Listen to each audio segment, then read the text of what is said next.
What's up, family? Before we start today's episode, I just want to talk to you about a great service called Anchor. What is Anchor? It's the one tool you need if you're wanting to get into podcasting or find a ton of new shows. It's easy to set up and even connects you with potential sponsors. Oh, and the best part? It streams to all major podcasting platforms for the low price of free. Yup, free. So head to anchor.fm, sign up for the free, and get your podcast started today.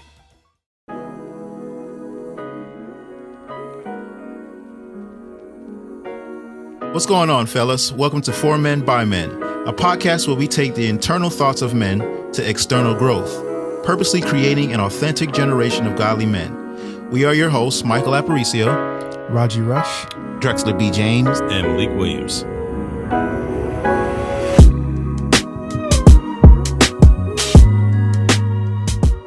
Yo, fellas, what's going on?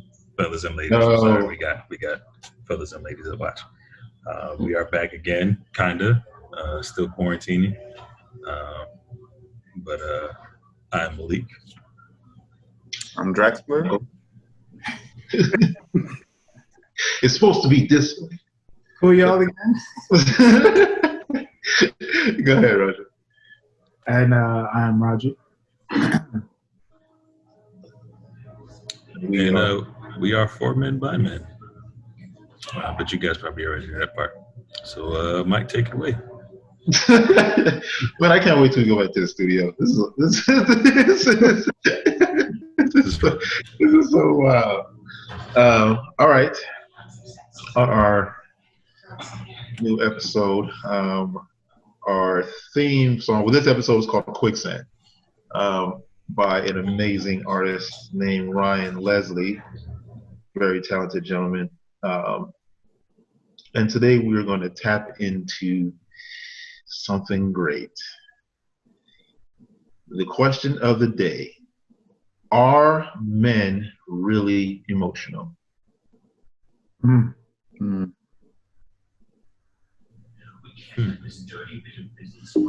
What are we thinking? I like Benjamin. You all right? You twisting up your face like you're getting emotional right now. Just thinking about it. Who, me? Yes. Yes. Yes, man. Side note, I feel like we always started out this way. Everybody's quiet, and then Roger just says yes. Yes. I've been waiting too long. Oh gosh. I gotta come in with my answer. Yes. I mean, yeah, I agree. I agree, Raji. I know I'm emotional. Like anytime I have a conversation with somebody, I start off with, "Look, I'm an emotional being." So when I say these things, it's coming from emotion. Yeah, I think men are emotional, a lot more than what they want to say. It's one of the big reasons why we picked this song, Quicksand, which, if you haven't heard it, stop listening to us, go listen to it, come back. You got to. But a lot of times our emotions feel like we're in quicksand. You can't just stuck, not know how to deal with it. And sometimes we either sink in, just let it sink in, or we fight, grab onto that tree, and still sink. But What did you say? Grab onto what? the tree. You know, in movies, whenever you in quicksand, there's some type of tree branch. Or something. Okay. There's a tree near to it all the time. Trees. This happens to be a tree there. Yeah, this so happens. No. I agree that men are emotional. I just think men have a harder time expressing their emotions than women do. We are more likely to try and hide our emotions than to say, "This is how I feel right now." Why do you think that is? I think a big part of that is society's taught us not to be emotional, that for a man to be emotional is a sign of weakness. So we've probably all heard at some point, boys don't cry, men don't cry, man up, which is like the mantra for saying, don't get emotional, don't be sad, be tough, be strong all the time. So when you hear that from a young age, all the way up until adulthood, you basically become an adult who never learned how to deal with their emotions. Yeah. I don't know if I would say men have a hard time showing emotion. I think they just have a hard time. I wouldn't even say a hard time, but just they don't know how to show it efficiently or in a healthy manner. You know what I'm saying? Because anger is an emotion. You know, pride is an emotion, right? Stoic is an emotion. And these are all emotions that are tied to the machismo look, right? Or the machismo feel or look. So I think that men are conditioned, like you were saying, Drex. It's so cool because I'm looking down and Drex is like right below me. Anyway, so yeah, as you were saying, Drex, like, I think men are conditioned or have been conditioned to quote unquote hide emotion, but they never really hide it. It's like you ever squeeze something like goo, and it still comes out, right? It still comes out between your fingers and whatnot. So I think that's what's happening. It's being compressed, and it's still coming out in different ways, whether it be anger, pride, stoicism. Is that the word, stoicism? It is today. It is right now. I coined it. It was not. It's a word today. Word today. Stoicism, that's a word. Pride, anger, that type of thing. I think it just comes out within different emotions that are less healthy. That's kind of how as I get older, I'm starting to realize, like, I'm not really hiding it. It's just coming out in different ways. If I hide something, then I become cold or short with people, or you know what I'm saying, instead of just really just saying it. So, my opinion. That's right. Mm-hmm. Yeah, man. Emotion. This topic is always. I know for me in my life, it's always it's always a weird mix because even now as a grown man, I feel like I'm on these roller coasters at times. And even though I'm laughing and joking, I'm really like dying or hurting inside. Well, maybe dying is like exaggerating, but I'm really like hurting about a particular thing inside.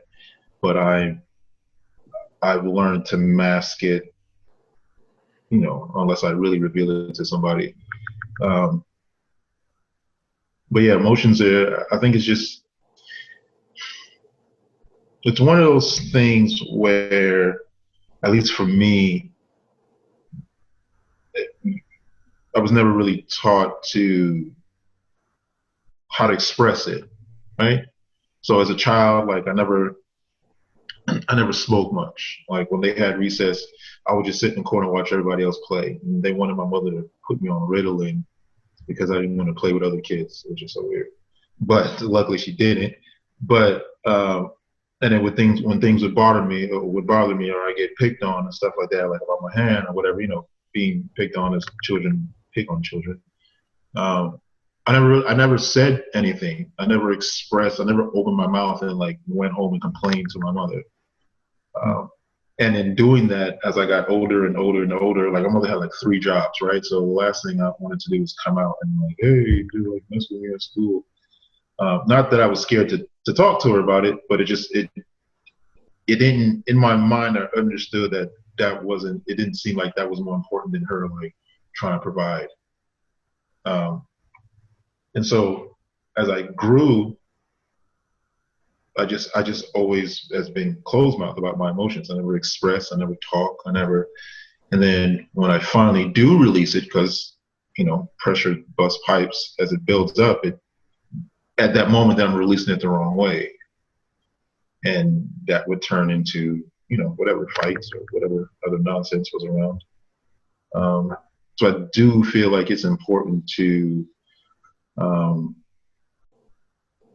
like if you have children, let them know like it's okay to cry. Like the whole men don't cry thing. To me, that's stupid. I don't know.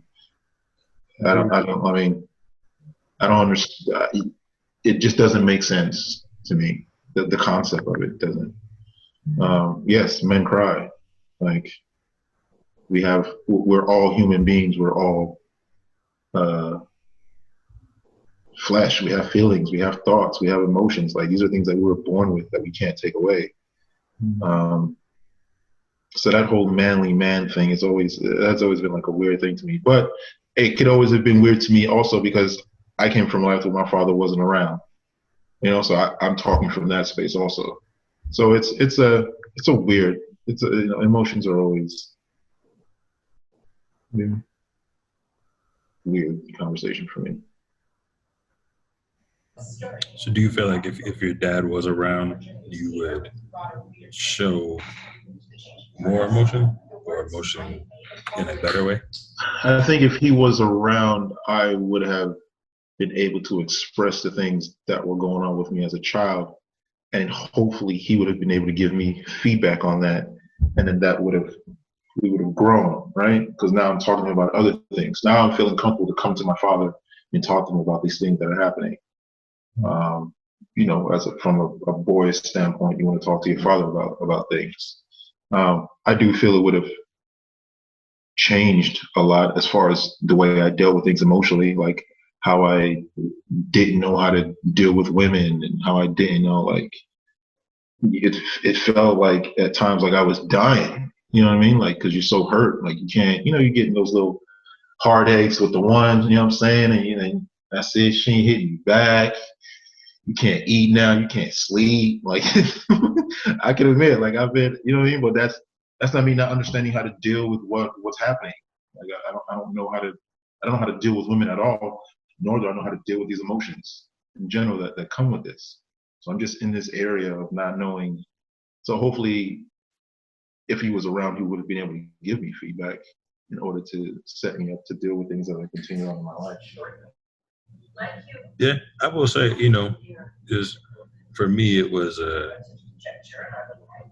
my dad wasn't physically there. I could call him, but he wasn't.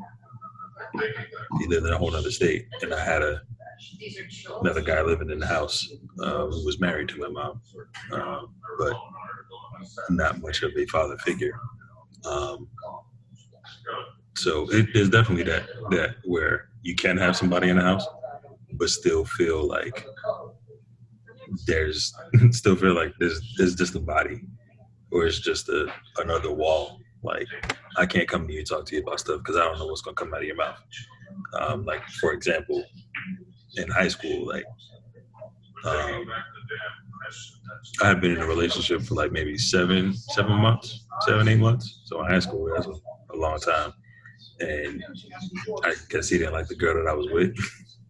So like literally every time a girl walked by, he'd be like, yo, you should go get her number. Like, yo, you should be with that girl. Like, but the crazy thing is that he was like a minister, like preaching on Sundays. And I'm like, bro, you're like, so you're encouraging me to not be faithful? Yeah. Like, is this is the kind of thing that you're trying to teach a 15, 16-year-old? Like, man, like you encourage me to do this. Like, are you doing this to my mom? Like, so that's the kind of things like that questions. And, I can't call my dad and be like, hey, dad. Just what you just told me.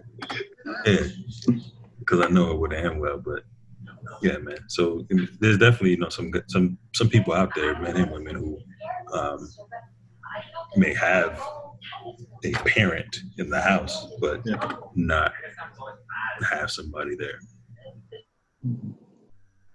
It's interesting because my dad actually taught me to be emotional. Like he had no problem crying in front of me. He was the first man I ever remember seeing crying. But because I spent more time with my mom, because he worked so much, she was the one who taught me men don't cry.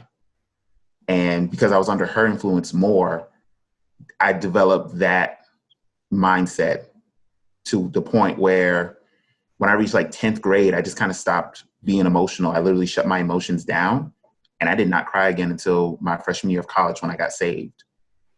So I don't know. It's weird because it's not just men who teach other men not to be emotional, but sometimes it's women who teach men not to be emotional because in their minds they're like, well, you're a punk if you cry in front of me. Why do you think that is, man? Just like general question, like that's wild. Like women, some women will say that. I gotta clarify. Some women will say that. Some women, not all. But that's also like a legitimate thing where like, you know, dudes, you know, in college and things like that, like when they see women, they go for a woman and they want the bad boy or the dude who got bottled up emotionally, basically got daddy problems, like the thug. But then when a man is showing their emotions, they're just like, oh, you're too feminine for me. Mm-hmm. It's like So this is the interesting thing, right? Like people just don't know what they want. It's what it comes down to. And it's not a woman thing; it's a man thing too. But I think what people just don't know what they want, and when they get what they think they want, then it could be too much or too little, right? So I think it's a thing where so two levels. So one level is men thinking, why do men think that when they're or they have to be, you know, have a certain image? I think it just comes down to what's being fed to you, really. You know, this whole idea. I really don't know where exactly the macho man look originated, like the, you know what I'm saying, like the origin. You feel me? I don't know where that originated exactly. But I feel like whenever, huh? I feel like it was Samson. He started this. You think it was Samson? I don't know. He also had the pretty boy look though. Yeah. I don't know, man. It's like all these images of men are being kind of created for you, and then you have to try to fit one. And that could be difficult, you know what I mean? But as far as the whole men don't cry thing, I don't know where that came from. I think it's really just an idea of you have to be strong for the people around you. Mm-hmm. So I think that's kind of what the underlying thing is. Like there are times when there are going to be times, there have been times, I know there are going to be times where something happens to my wife and I, and because I represent this house, I represent my family. You know what I'm saying? I represent more than just myself now, right? I represent me, my wife, my family, my name. You know what I'm saying? I mean, if you want to get spiritual with that, I'm a representation of God as well on earth. So like I have all these things I'm representing, and they're kind of on my shoulders. And there are going to be situations where I can't respond with my feelings at the moment. I'm going to have to be calculating. I'm going to have to respond with a more strategic, you know what I'm saying, mindset. And I think what happens is that people take that too seriously. Like you just have to be that way all the time. Because at the end of the day, you're going to have to dump. You're going to have to unload, right? Where, okay, I was like this. I'll never forget. So I'll be open and honest. You know what I'm saying? I cried like a couple weeks ago. And it was a work situation. It was really, really, really, really stressful. And it wasn't no boohoo cry. It was like one of them thug tears. You feel me? And it was like something at work happened, and I was stressed. I was stressed out, right? Extremely stressed. And at the end of the day, like throughout work, I handle my business. You know what I'm saying? I got all my reports done, blah blah blah blah. But at the end of the day, I was like done. And I think, and my wife could feel that. You know what I'm saying? And she came over and she kind of like, massaged my back, whatever. And I was just like this. It's like, dang, this song is tough, man. And I think it's those moments where you have to, yes, throughout the time period, you handle your business, you save face or put on the face, whatever you want to call it. But at a certain period of time, you got to dump. And I think men forget the dumping part. They forget the venting part. And they think they need to stay in that position forever. And it doesn't work out like that, right? So I think that's the thing, man. I think the underlying thing is good, especially for men. Like I said, there are going to be situations where you can't respond with a reaction or like with an emotion, but the dumping and the venting part has been forgotten. You know what I mean? Yeah. So question, and I don't know if we are fully qualified to talk about this. Yeah, we are not licensed professionals, people. Yeah, we're not licensed professionals. Not at all. But I meant or psychiatrists or therapists at all. For social workers. Only if it leads to our life. But I meant just like with saying like you're a man, don't cry. I've heard from a lot of my friends of color that this is a common thing. But friends who are Caucasian, I haven't really heard much of it, and it may just be me and my ignorance, but I feel like that may what's up? The men don't cry thing? Yeah. Oh, wow. I mean, just again, for me, I grew up around mostly black people. But so preface it. I grew up around some white people. I mean, I see that. I don't know.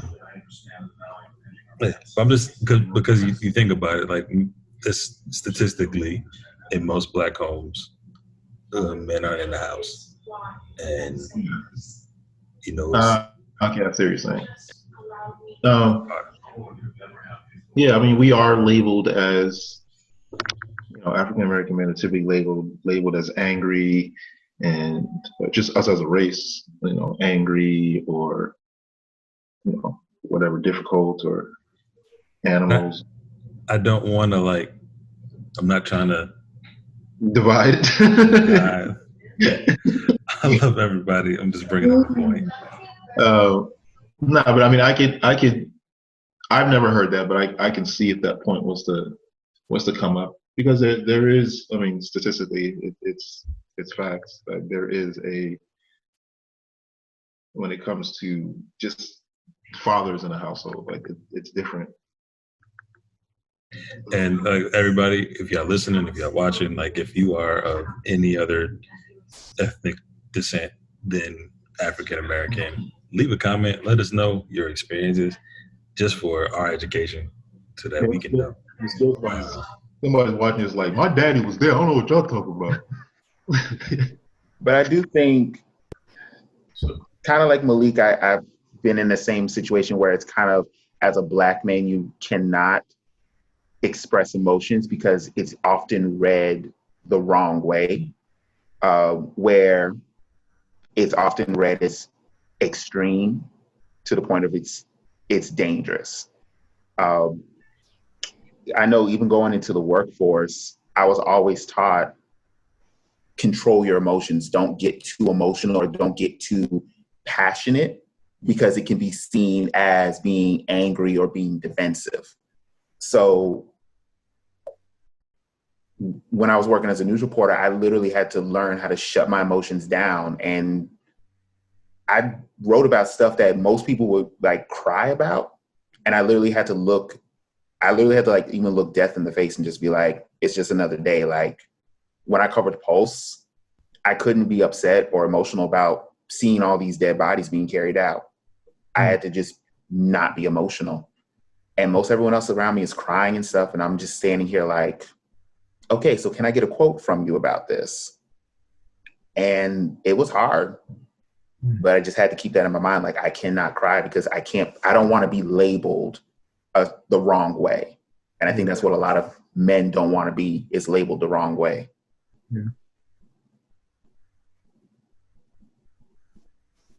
When you say the wrong way, what do you mean? So one thing I didn't want to be seen as was weak.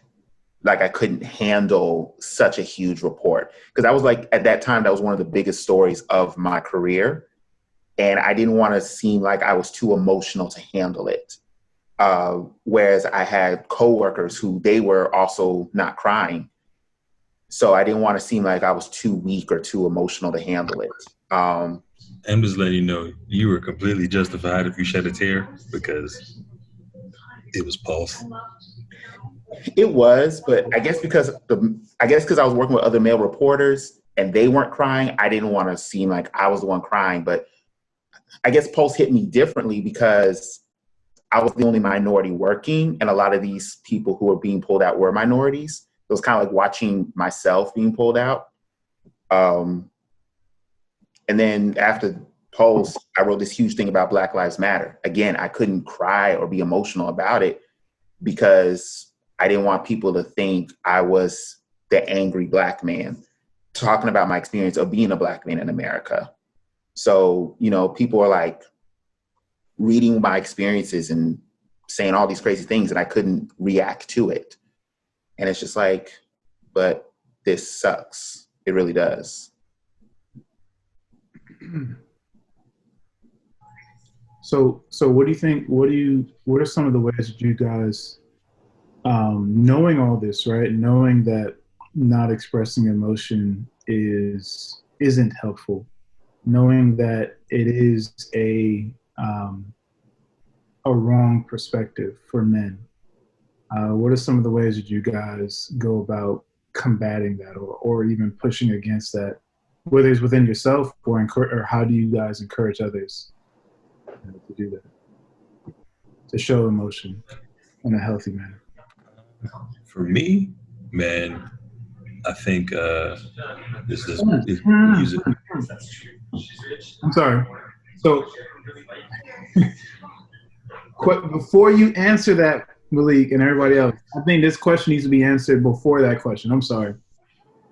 The question is, what does it look like for a man to express emotion and still be considered a man? I think that's a harder question, because but I think that needs to be answered before we need to answer that, and then be like, okay, now that we know what that looks like, how do we do it, and how do we encourage other people to do it? You know what I'm saying? Yeah, I think I think men need to have room to be able to express their emotions the way that they do. One, to be able to tell if it's right or wrong and how to adjust. But then for them to just be able to know themselves and know how they will react to certain things. But I don't know, man. Like, like with the Drexel story, like, bro, if that was me, like, seeing if I'm the only minority reporter at Pulse and all I'm seeing is Black and brown people getting carried out, like, no matter their sexual orientation, like, that's gonna make me cry. Like, I'm gonna shed a tear. I don't care what my boss say. I don't care what anybody say. Like, that's gonna affect me. So and if anybody has something to say, like, I think that's another thing. Like, people need to check themselves. It's all about perception coming from the other end. Because, I have the right to be angry about something. Again, not making this a race thing. This is just what I see. But I see a bunch of little Caucasian kids cursing their parents out in a grocery store. Like, that's wild. I feel scared for them. There's definitely plenty of times where I've been in the supermarket and my mother looked at me like, I wish you would. Like, I ain't even think about that. She beat you for them. Yeah, like, nah. I remember this one time, very quick story. I was in high school at a bowling alley, and we had to share a lane with this family. And the kid, he couldn't been more than like 5. It was like, F this, mom. I'm tired of your BS. I'm going to the car. Give me the keys. And we were like, what? And we all like stopped and looked at the mom, and the mom was like, fine. And we were like, Oh no, no, nah. My mama would have snapped my neck right in front of everybody. like literally, we stopped playing. We all went home. We all apologized to our parents. Like, this is what we saw. I'm sorry. I'm sorry that I didn't do anything. I would never say that to you. That's wild. But like the stuff like that, like it's so crazy just with the perception of a person that people can get away with things. Like if we wouldn't even be able to get out the same emotions like that. We probably either A, wake up in the hospital, B, wake up in heaven. Or wake up in jail. Or wake up in jail. But yeah, that's my view. Yeah. Well, with you guys, like, what does it look like for a man to express his feelings?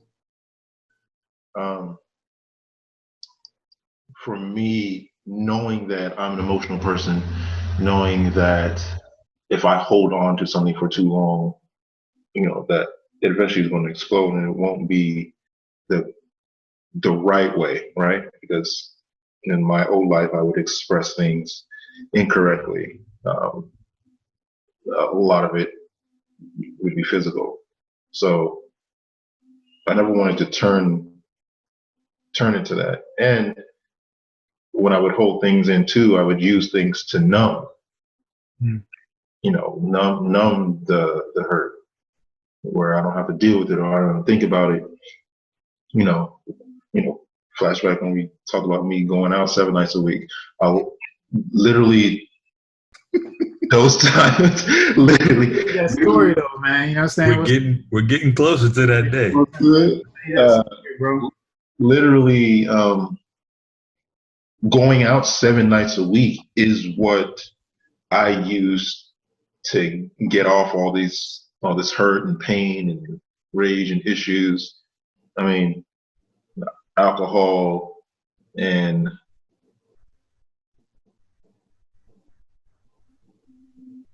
I'm not sure if I should say the drug. You can be honest. You can be honest.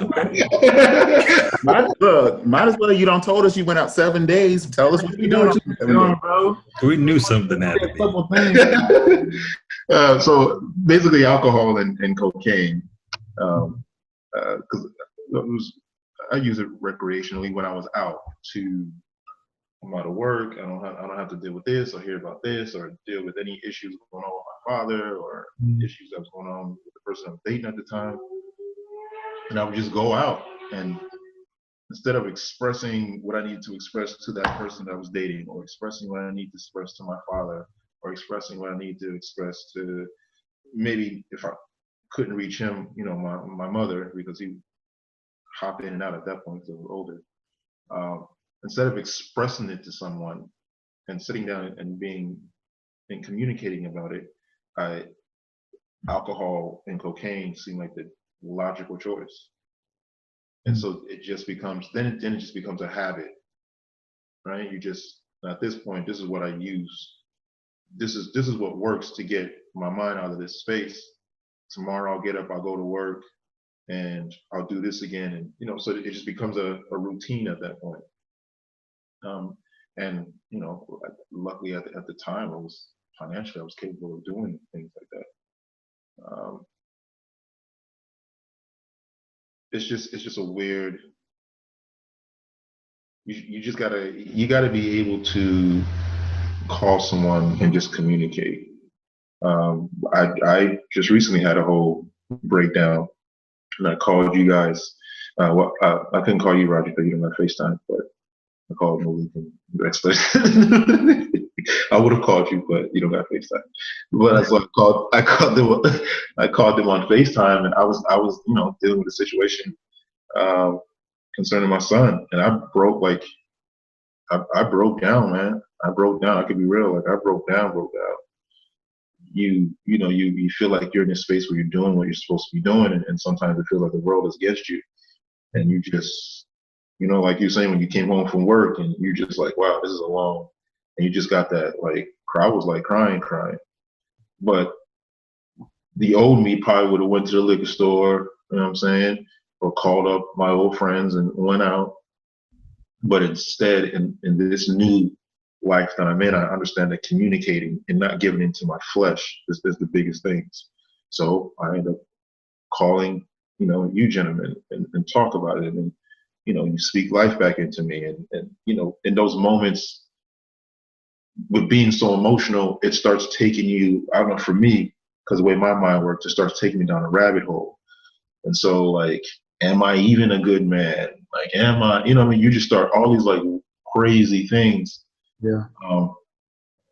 So yeah, now for me, it's reaching out to someone that, I could trust, and speak, and just like no judgment, no ridicule. Like, look, man, this is what I'm thinking. This is what I'm feeling.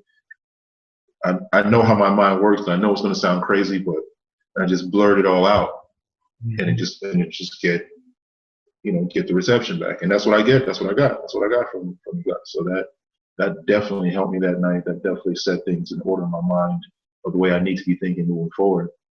So I do feel, I don't know about other men, but I know in my life, I need to say it. I need to communicate to somebody. Because if I don't, it turns into a whole nother beast for me. I think that's really good, Mike, man. I mean, not many people learn the benefits of just talking to another brother, talking it out, letting it go.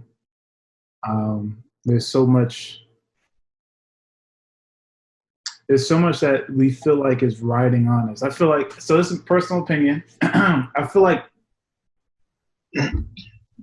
being a good man is one of the hardest things ever. Being a good Christian man. Ooh, don't add that on it. Yeah, add that in there. Bro, just be a good Christian man. Mm-hmm. Yeah.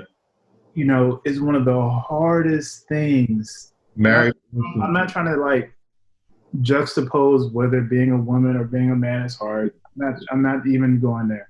I'm just saying, like, I don't think people who aren't trying to be a good man or a good Christian man and women realize the difficulty and the challenges, not even just exterior, interior, like in the mind, bro. You hit it so hard, like in the mind. Bro, there are times when I'm in the bed, man, laying asleep, and I tap her, I'm like, babe, you think I'm a good husband? Yo, like, yeah. You know what I'm saying? She hasn't come to me with any problems. We just got finished laughing and joking the entire day. But then it's the battles of the mind, man, that be attacking you. You know what I mean? It's like, yo, I'm like, babe, am I okay? Am I doing well? You know what I mean? Is there anything that I can work on? Like, Roger, it's 3 a.m. Go to sleep. Okay. Yeah, man. I think it's so bad. I think a lot of the battles is really up here.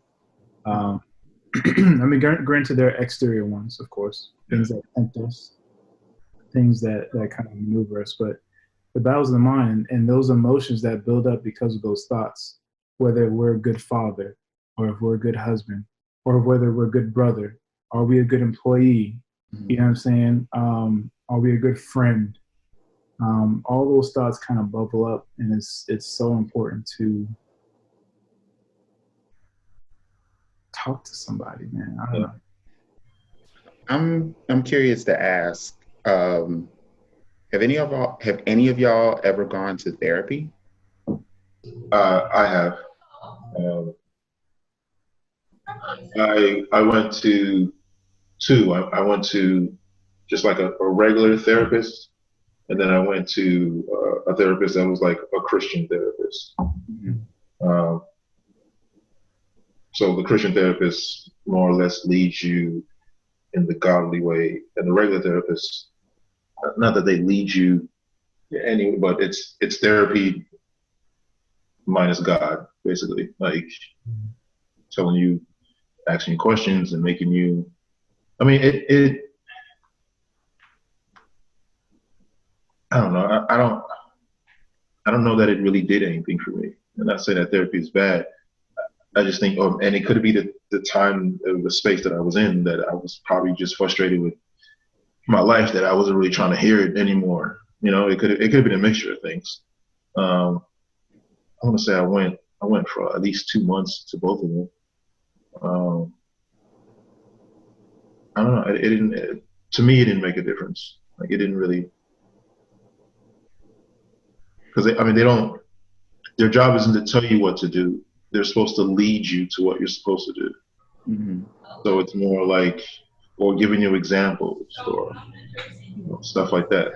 And they lead you to the thought process of you being where you want to be. I guess maybe for me that didn't work, because just tell me, like, you're being dumb. Okay, cool. I get it. You're right. You know what I mean? Like, I need to hear that. Don't be like, well, what if really look like, I ain't trying to hear that. Like, am I wrong? Direct approach. Yeah, like, come on, I'm paying you $50 an hour. Just tell me what I need to be doing. But yeah, it didn't work for me. But again, that could have been my particular situation. I think therapy works. I've seen it work for other people that needed it, and were really good. But for me, I guess in my situation, it just wasn't a thing. I've been to therapy 2 different times. Once in college, and once actually after Pulse.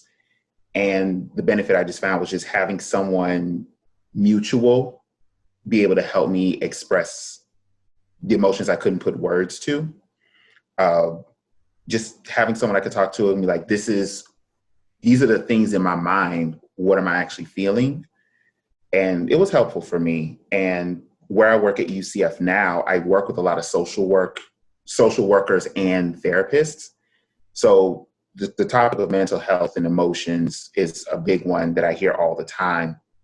And I tell people therapy is worth trying.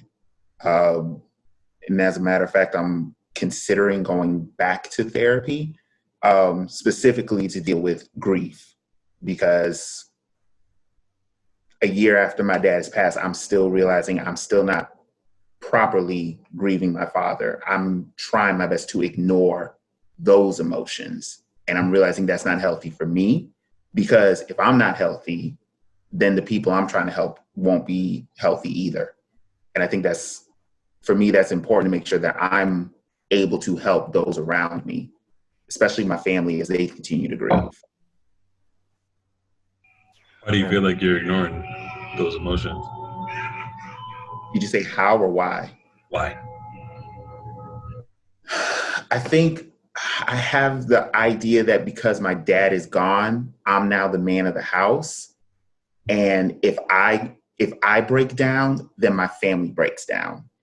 So in all honesty, I have not cried about my father in front of my family. I don't even think I've really cried much, period, about my dad. And the thing is, I do feel when the tears come, but something in my mind says, don't let those tears drop. If you let those tears drop, then you have admitted defeat. You've admitted that you're weak. So I just shove the emotions down and just keep it pushing, because in my head, I'm thinking, I have to stay strong for my mom. I have to stay strong for my sister. I have to stay strong for everyone at my church who was just like, you're so strong. You have to be the rock in the household. You have to be the person that holds it all together now. So it's just like, I feel like I've been put in a position where I don't have a space to express myself. Yeah. And I know y'all have reached out at different times, like, you okay? I know the holidays are coming up. Are you feeling good about your dad? And I'm like, I don't even want to deal with it. I'm like, yeah, I'm good, because I don't want to deal with it. Yeah, man, that can, that's a tough situation, Jax, man. And you said your mom. I think me and you spoke a little bit about your mom as far as that. She verbally said that, right? Mm-hmm. Um, and it's funny how the conditioning goes both ways, right? It's not just to men; it's to women as well. Like what men should be, and that can be dangerous, as far as believing that again, a man should just be this cold, emotionless being that stays strong. And I feel like obviously as men we're here to lead. Not saying women can't lead. I'm saying you have, but spiritually speaking, we're made the head of the household. So um,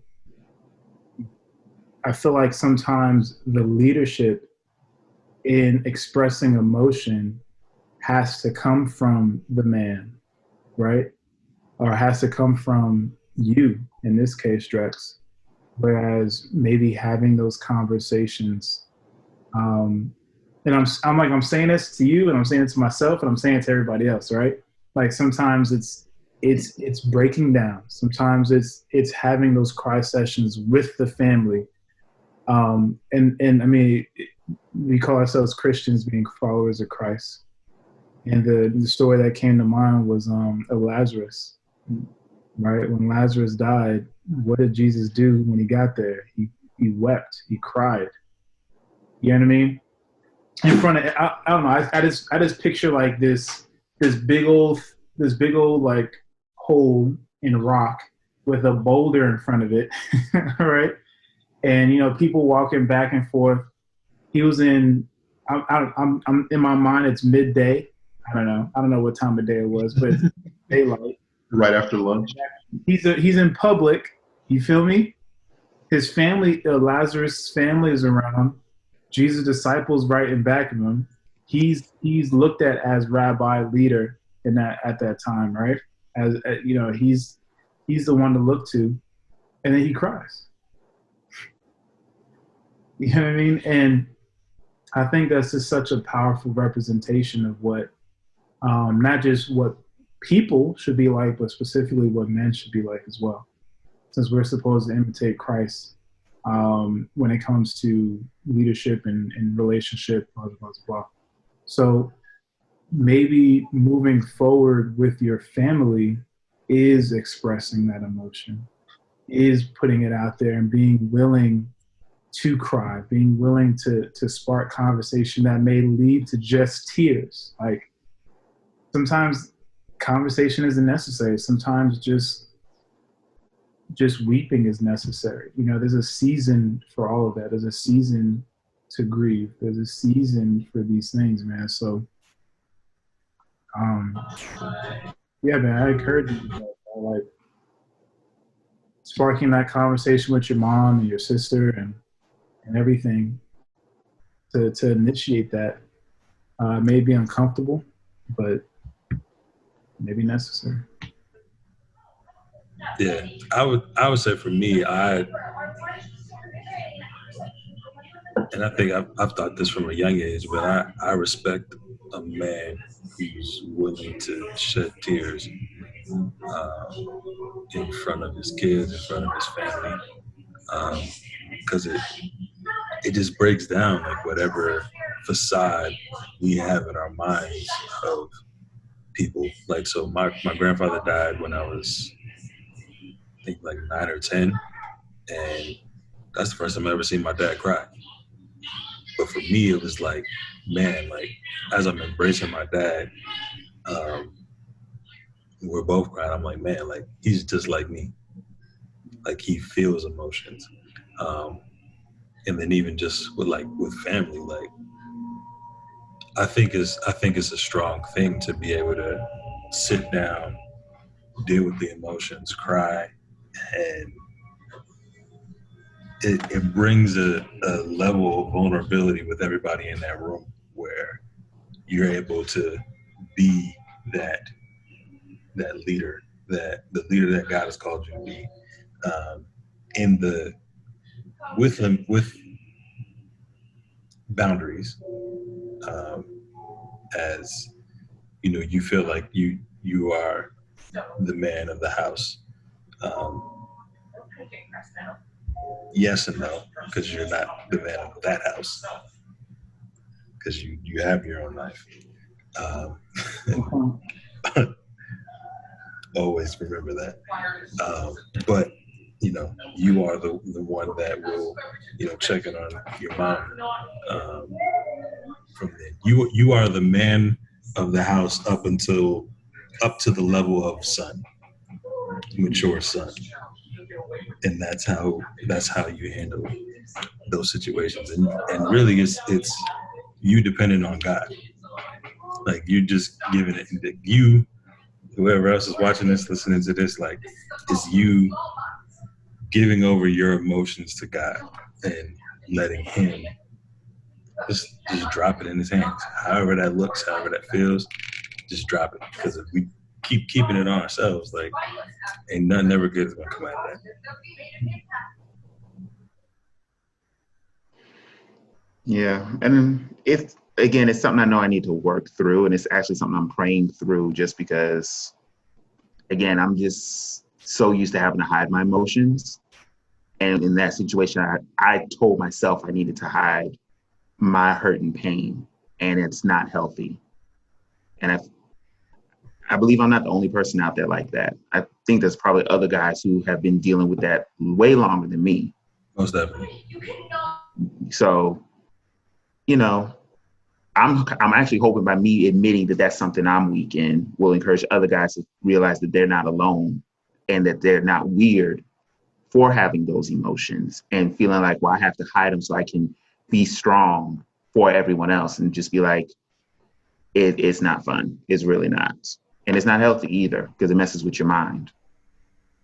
Definitely. And bro, I just want to tell you, like, I if I'm not speaking for anybody else, I appreciate you for just being open and saying that, because I know that was big for you to do.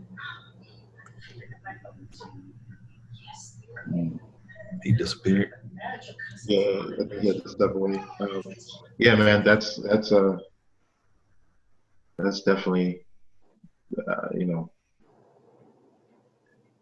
Death is always an emotion, man. So you didn't answer the question, Drax. Or Roger's question. Yeah, how it looks for a man to express emotions. Mm-hmm. I think it's a healthy balance between control and acceptance.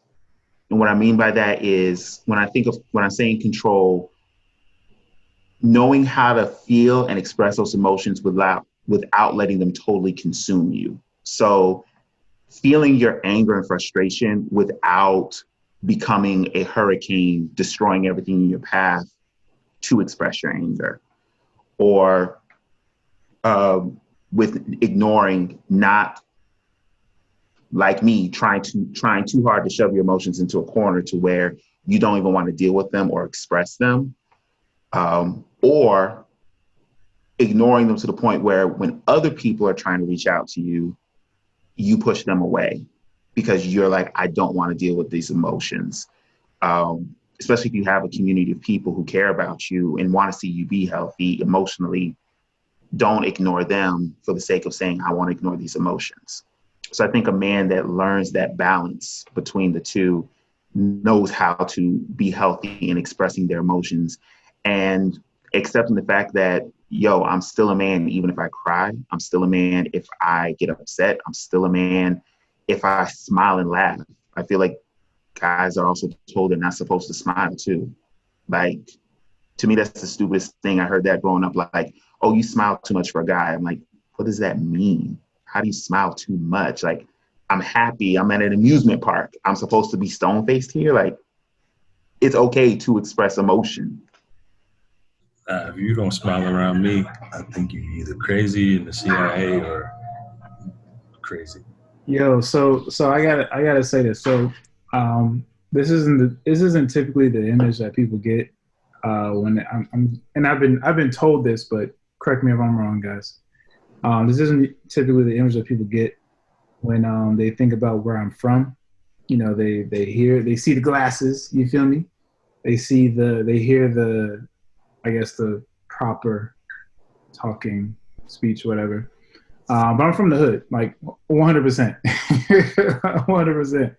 So I get the idea of not being able to walk around smiling. You know what I mean? Because you can literally get jumped for smiling too much. Michael, you laughing, but you know I'm right, bro. And believe, like, bro, you smile too much, man. What's wrong with you, man? What's wrong with you, Nick? Yeah, it's real. What you laughing at, cuz? Like, what? What? I grew up in the country where you smile and wave to every car that passed you. So. Nah, bro, you can't do I didn't that. grow up like that. Not where I'm from. I didn't grow up like that, man. I grew up in I grew up in areas, man, where you don't smile. You don't smile unless you with the homies and someone say something mad, like ridiculously funny, and then you laugh and smile and kiki and haha. But other than that, like if I'm walking down 22nd Avenue or 6th Ave or like I'm sorry, Miami stuff. If I'm walking down like Liberty City or even certain parts of like Carroll City or North Miami at night, or Little Haiti, listen, man, like you don't smile, you keep it moving. You walk down the street, you don't even look at people. You just, you know what I'm saying? Bradenton, people literally would get mad if you do not wave at them, even if you don't know them. So I'm just used to having to smile at everybody. Nah, so I think what happens though is that people come from environments where it seems weak to smile. So then even when they're not in that type of environment, they stay with that same type of mentality. Like I had to, when I got to college, I had to kind of rework my brain a little bit because, I went to University of Florida, and University of Florida filled with just a lot of specifically different types of Black people. You know what I'm saying? When I was in high school, I was an outlier. I loved anime. I loved like Limp Bizkit, you know what I'm saying? And Linkin Park. I was the Oreo, whatever. I'm not gonna lie. I love skateboarding and all of that junk. So I thought I was the only me. But then when you go to college, you begin to understand that the world is bigger than just your city. And I met more people. I met more people like myself, and that made me more comfortable and made me able to smile and socialize and blah blah blah. So I don't know what it is, man, but I think a lot of times it's coming from just the type of neighborhoods that we were born in or that we grew up in. Where smiling was seen as a weakness. I mean, it's dumb, 100%, but it is what it is. Yeah, man. What was your second question, bro? Roger? Oh, my second question? Yeah. Oh, yeah. Second question was, I think the first one was like, what is it? How do men do it? And then the second question was, and we kind of answered the first half, like, what are things that we do? But then the latter half of that question was, how do we encourage other men to do it? But we kind of answered that too a little bit. So yeah. But we can go through it, like, how do we encourage other men to open up and to be emotional? Yeah, I would say for me, one way, again, like late high school, college, even now, like I found an outlet through music, through writing, through creative things, getting out the emotions that I have. Sometimes when I don't have physical words to say it, I can put the emotion in the music or into hitting the punching bag. That also works. Hitting the punch bag gets a lot of aggression out, and weirdly makes you feel good afterward. Oh yeah, a good workout will do that for you. Just like slamming weights around in the weight room. I don't know, it just releases something. There's one thing I've yet to try. I'm a little scared to try it, but there's like this room where there's like you pay the certain amount of money, you go in and break stuff. I don't know if you ever Yo, seen I've it. seen that before. I've never heard that before. I've seen that before. Seen like a It's couple. like a sledgehammer, and you just Yeah, it's Oh, like a- literally like a room with just stuff, and you just break it. I would love to do That that. kind of sounds like fun. Yeah, I would love to do Get a that. couple guys and go do that. Yeah, but that's just the kind of things where like you can get your emotion out in a safe way. I wouldn't suggest stealing off on somebody unless it's in a boxing ring in a controlled environment with a referee, somebody there to stop you. Get these balls. But even learning, I would even suggest learning martial arts. Like learning martial arts will, of course, it will teach you how to fight, but it will also teach you how to control emotions. It will teach you how to gauge any type of situation and what are best practices to do in those situations. 100%. I'm like Malik. I do a lot of creative stuff, whether it's writing, singing. In this past year, especially cooking has been my creative outlet. Because that was something me and my dad loved to do together. So when I cook, I feel like I'm close to him. So it's been helpful because I got all types of recipes now that I try and enjoy. I ain't taste nothing. Where my food at? I've definitely brought you food, Raji. I mean, you brought me something. Mike, that's still something. I haven't heard anything. I need something more. I ain't heard nothing. I ain't tasted nothing. No food has ever been in my hand. Well, the reason why he brought me food is because we had a baby. That's the only reason. I mean, Okay. you have not because you ask not. Oh, Bruh, don't do that. There you go. Don't do that. we're slinging scripture. Nah, say it on his social recording. Say that. I'm just saying. He already said it. Everybody listening to this, you have not because you asked not. So go ask him for food. But I also think, again, talking it out helps too. And finding healthy ways to express it that aren't excessive, like binge watching TV is not the best way. Excessive sleeping, like if you sleep in 13, 14 hours, might be a sign that something's going on. But just trying to find healthy, expressive ways, whether that's creative, whether that's through exercise, whether that's through talking to somebody, is the best route to take. That's good. I second with Malik and Drex, finding a creative outlet. So definitely martial arts is 100% amazing. I don't think I would be the person I am today if I didn't do boxing, if I didn't box. Taught me a lot about life and how to continue moving forward even when you're getting hit. That's literally what boxing is. You're getting hit, but you still got to move forward. Creativity, anything creative, any type of outlet. But on a spiritual tip, definitely communing with brothers that can uplift your spirit. Pray into your life that can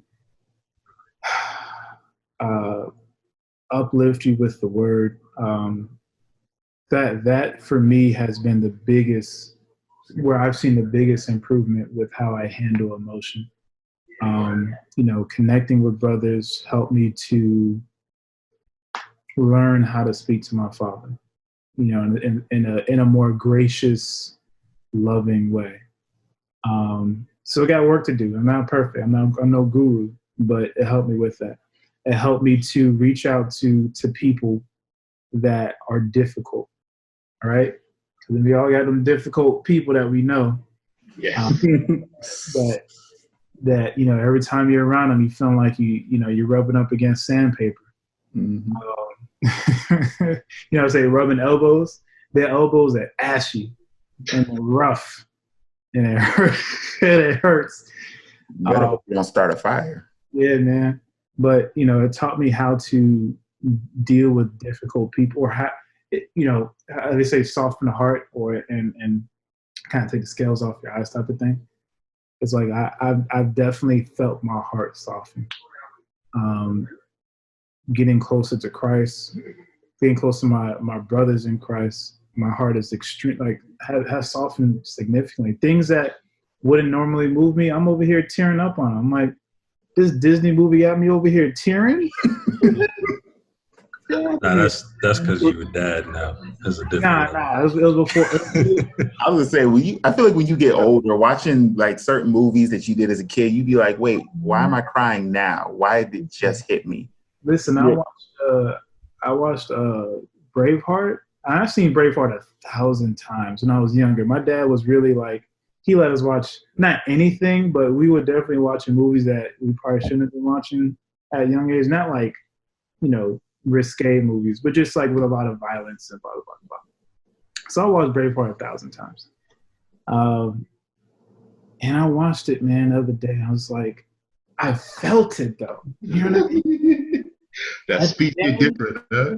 Yeah, it hit different, man. At the end, when he's like, freedom, and he's died. Oh my Lord! I was like, "Ooh!" Right, it hit, man.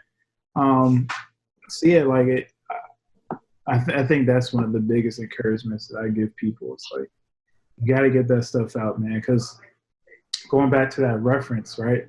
When you squeeze, like I was thinking, like putty or clay. When you squeeze clay, like I said, it's going to come out some type of way, but it usually comes out deformed. You feel me? Mm-hmm. So, but why not give that clay to God? You know what I'm saying? Like, give it to Him, allow Him to mold it however He wants to mold it. And that's kind of the imagery that comes to mind. Instead of trying to like hold on to it.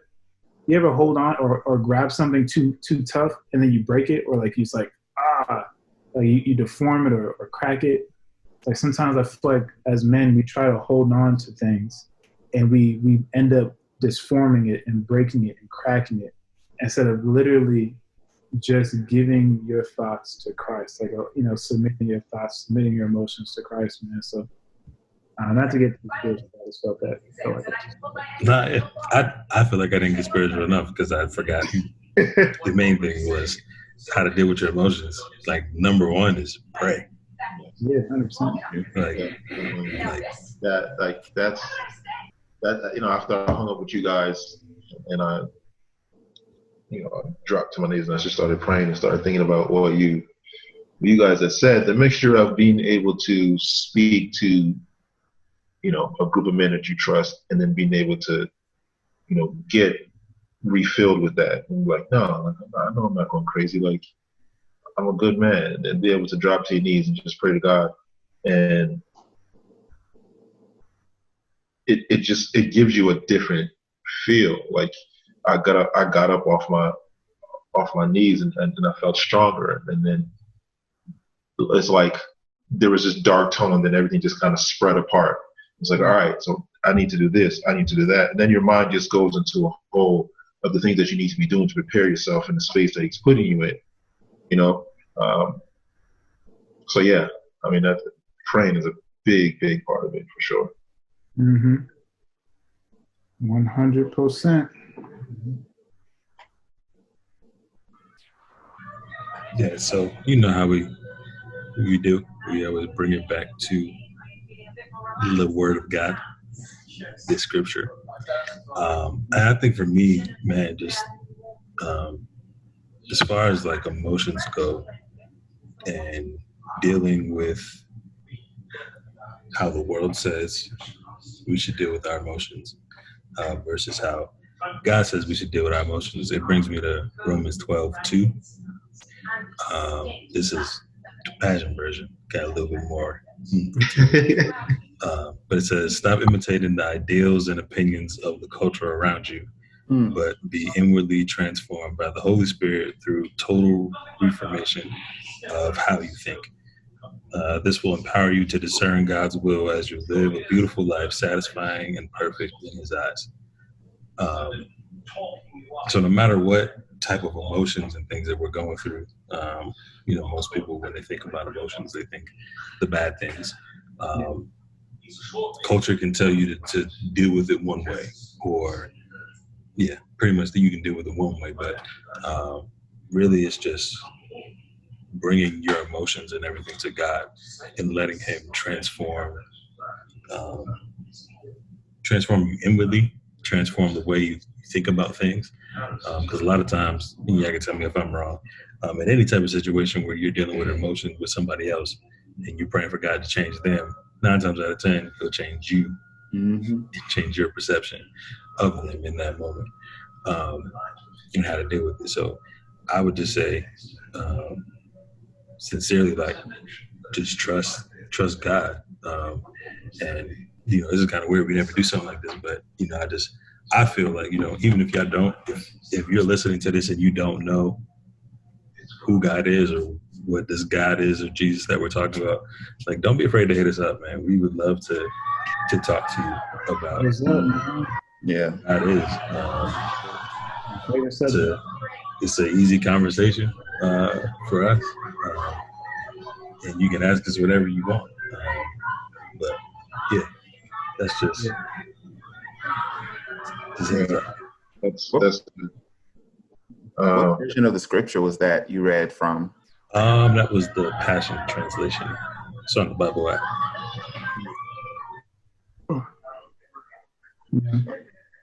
Something about some of them translations, they just hit hard.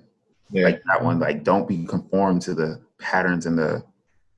Read the first part again. That just hit hard. Say it again, Malik. Say it again.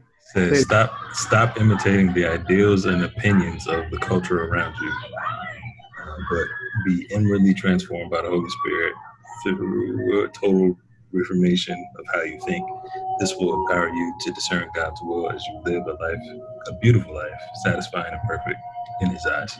Yo. Man. What's the first part? Say it one more time. This is that first part, first couple lines. Stop imitating the ideals and opinions of the culture around you. Stop imitating the ideals and the opinions. So what does that mean? Huh? Yeah. Talk to him. Trying to be machismo, you know what I'm saying?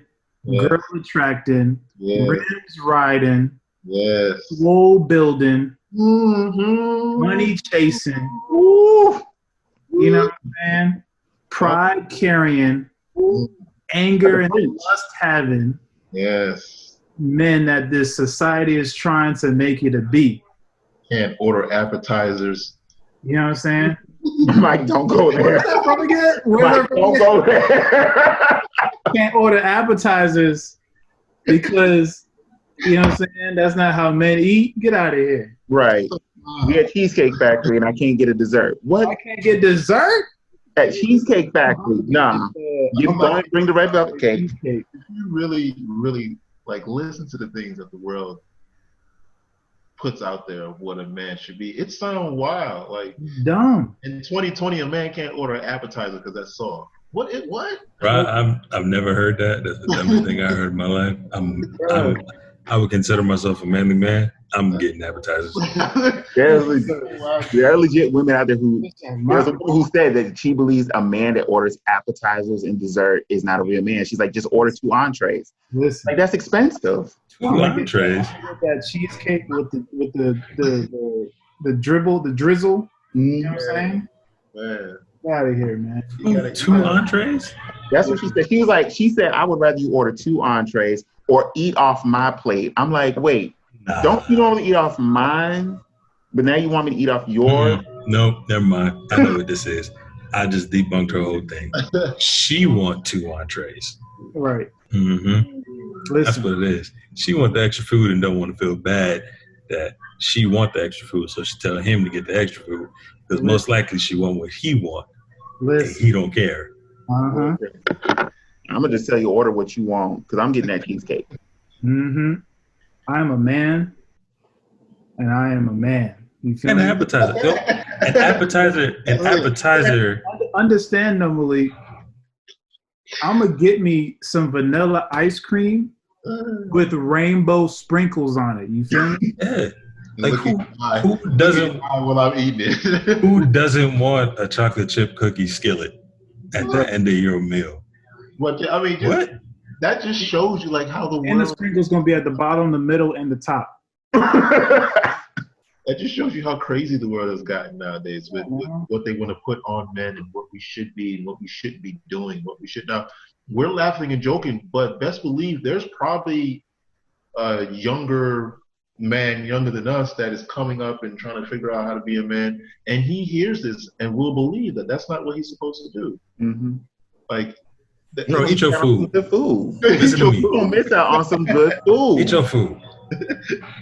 You will learn to love the creation and the methods of cooking and trying different things. Yes. It'll open up your palate so that when you get married, because you guys are getting married out there, you got a whole plethora of places and options and things to do. Yeah. And you won't run dry. You don't got to go to Chili's or Applebee's every time. Expand your palates. You feel me? How are you ever going to try hole in the walls without eating the appetizer? Most times, appetizers are the best part of the meal. Maybe the ones busting out the hole in the walls. Yeah. Yeah. That. But also like the end of that scripture too, where it talks about, when you don't live and conform to the ways of this world, you live such a beautiful life. Mm-hmm. And I think that paints such a great picture of freedom to me. Like, I don't have to do what the world is doing, but I'm going to do something better. I'm going to live a better life. So, yeah, that's scripture right there. Romans 12:2. Y'all commit that to memory. I'm talking to everyone listening. Commit Romans 12:2 to memory, and your life will change. Say it, Drex. We're going to test y'all. I don't know how we're going to test y'all, but we're going to test y'all. Don't tell us that you listened to this episode, because we're going to test y'all. Put something up on social media, be like, wait, hold on, when did they say that? We'll bring you up on Zoom and you got to say it in front of us with nothing around. We're looking away. Like in them old school churches. Yeah. It's gonna be like that boy. What was that video? So, I hate it here. The one doing the Easter speech. Yeah. He was like, I don't want to do this no more. It's church. Oh, all right. Tell us how you really feel. Bro, so many, like, I identified with that little boy. I was like, I understand where you're coming from. You done been to 5 services today. All right. The emotion talk was good. Just being able to talk about emotion talk, like, feels like there's something else, Yeah. So, fellas, ladies, just let us know in the comments what y'all think about this episode. Please talk to us, because we don't want to just talk to ourselves. I mean, we do this all the time, but we actually want to hear from you guys about these conversations. And the whole point of us doing this is for us to start the conversation, for you guys to continue it. That's still a goal. Shout out to the people who do talk to us. We appreciate you. Share it with a friend. Anybody that you know that needs to have this healthy discussion, go ahead and do so. We love y'all. Hope y'all doing good during this quarantine. It's almost over for some people, which I don't know how to feel about that yet. But hopefully we'll be back out there, please. Like, just stay safe if y'all are going out there. Don't do anything crazy or foolish or unwise. Use wisdom. Yeah. That's what I'm gonna say. And hopefully we'll be back in the studio. Very soon. Shout out to Studio 17. We miss we missed the studio. Yes. Missed the studio. Yeah. So we will see y'all next time. Peace. Well, that's all the time we have for this episode. We pray that this conversation has given you food for thought and to start your own conversations with the circle of brothers and grow in authentic manhood. And we'd love to hear your responses in the comment section on whatever platform you're listening to us on. Just remember, follow us on Instagram at 4mbm.podcast. We are 4 Men by Men, and we'll see you next time.